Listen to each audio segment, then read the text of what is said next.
Hello and welcome back to my channel. I'm Tony King. I'm a photographer, and if you're here because I'm talking about some sports photography and my first experience with sports photography. But this is also going to be my September month in review from 2025. I've said it in a few of the monthly reviews now. I'm catching up, so this might be coming out way past September 2025. In September, I went on a big trip to Venice and Croatia where I took a lot of photos. And so to make a month in review with all of September, I wouldn't be able to talk about the images that I'm going to talk about today, which are about sports photography. And I had my first experience shooting a, full 11v11 soccer game. I'm a soccer player. I am a coach. That's my background. And this was my first opportunity to shoot, an amateur 11v11 game. And I have 8 images selected that I want to talk through.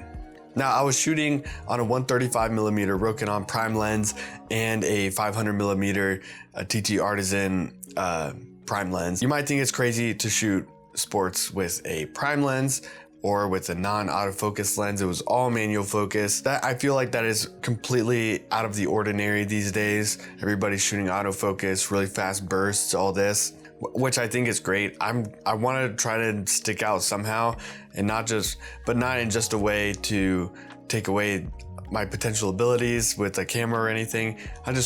I'm trying to find my voice in sports in particular. My gear is all manual. My gear is all prime. Autofocus didn't exist until, the last 20 years. So before then, there were still amazing sports photography shots. So it's not absolutely necessary, but if I do maybe want to get a bigger portfolio faster, it might be easier, simpler, but I'm not too worried about that. I'm going to stick to my guns for now. Let's just get into it. Let's start off with this shot in black and white of this guy controlling a ball. It's kind of a nice action shot. He's not perfectly in focus, which is one of the issues with shooting sports only manual focus, but I like it. The brightness. His jersey is yellow. You'll see it in other pictures. It's so bright and it contrasts with the darker background. You can see him very clearly. The ball is right next to him. It's not obstructed by anything. But again, we have other characters around, the defender and a teammate nearby. Pretty cool shot to see the action of him controlling it. I like the form of his body and that I was able to get the entire body for this shot. It could be slightly more in focus. Next, I am trying to do different things. So I was trying to get images where there's some sort of action, but the actual players are out of focus, but that is still a compelling image. I don't think I quite achieved that here. Maybe it would have been nicer if there was the goal and the goalkeeper in focus in the background, or a coach or a referee or fans. There weren't fans at this game, but just something a little bit more interesting than just a Glenwood sign. I'm including this image because I do think it's all right. It's not bad, but it's part of a growing idea and a style that obviously not every shot is going to be like this, but something interesting. I like that there's 2 number 17s there chasing after the ball. Obviously a nice slide tackle. You can see the turf coming up. So there is action here and a little bit of dynamic energy to it. They're not so out of focus that you can't tell what's going on, like I said, with the numbers. So it's not bad. It's not bad. Next, I like this image. It's an action shot of the guy receiving the ball. You can see all sorts of people around the defender. He's getting a body to body with the referee on the right-hand side. So there's a bit of depth here. The focus is good. And there's some action. The ball's completely in the frame.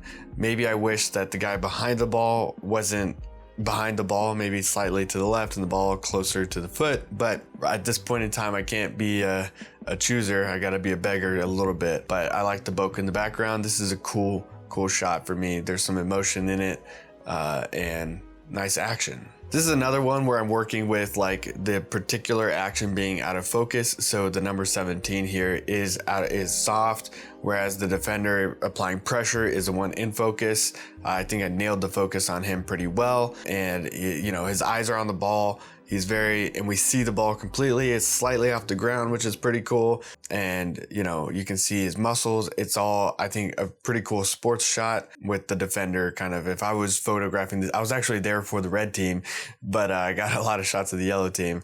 And they won. So, whatever. Yeah, I'm pretty happy with this shot. This is probably one of my favorites that I'm going to talk about today. Kind of a set piece moment, less action packed moment, kind of thinking. We got this guy taking a corner kick. Kind of wish I took different takes, but this is the one that was in the best focus. I kind of wish the one where the flag wasn't over him wasn't focused, and this like sandbag in the foreground, I kind of wish wasn't there. Other than that, I mean, he's well lit. The ball's there, it's nice, and we have a moment of him taking a corner kick. You can see the nice jersey, even though it's black and white. Yeah, I don't have much to complain about this photo. I think it's a solid start of another type of image that I'm going to be going for. Like, there weren't many free kicks in this game, but if there was a free kick, really trying to get on the emotion, the thinking, the strategizing of the players taking it, as well as like defenders maybe in the box pushing around and all that. So this is another like indicator of a direction that I want to go in and improve upon. Like that other action shot with the referee in the foreground, now he's on the left. I like his positioning better in this image, even though I do think the other one was a stronger image. But we got a nice action of a pass taken off, the defender coming in a little bit late to try and block it, so maybe the pass is going to go through. The number 9 looking for it, maybe he's supposed to make that run. We don't know exactly to who the ball is going to, but we see the player making the pass, and his jersey all ruffled up in the wind and the motion, I think is really nice. There's depth here. There's a little bit of story and action. This is a pretty solid shot. I wouldn't say it's one that I see a similar style of all that much. So I think this is also a direction where I do want to keep trying to get images kind of like this, with some story, with some depth and some action. I tried it a lot. This is one of the ones that got in focus. So I'm actually quite happy with this one the more I look at it. Kind of have an emotional moment, I suppose. I think it's sort of misleading because in reality it was just halftime, they were about to start, he's stretching, but with the ball at the center of the field, maybe they just conceded. Like I said, they did lose the game, but maybe there's a sort of like difficult moment, and you know, sports are emotional, so I think this was a shot that kind of encapsulated some of that. He's in good focus and the ball's there, so we, you know, maintain this idea of soccer and kind of the emotion behind the sport. So I definitely want to also lean into this, the emotion behind everything in the difficult moments and in the positive moments. Lastly, another action shot of this guy running after the ball. I think, you know, just seeing him in his stride where both feet are off the ground, the ball's off the ground, he's kind of floating deep down the field. There's no defender in sight. Maybe he's in on goal. Pretty sure he was, more or less, at this point in time. And I like the color qualities here, and just that I was able to get this shot of so much action.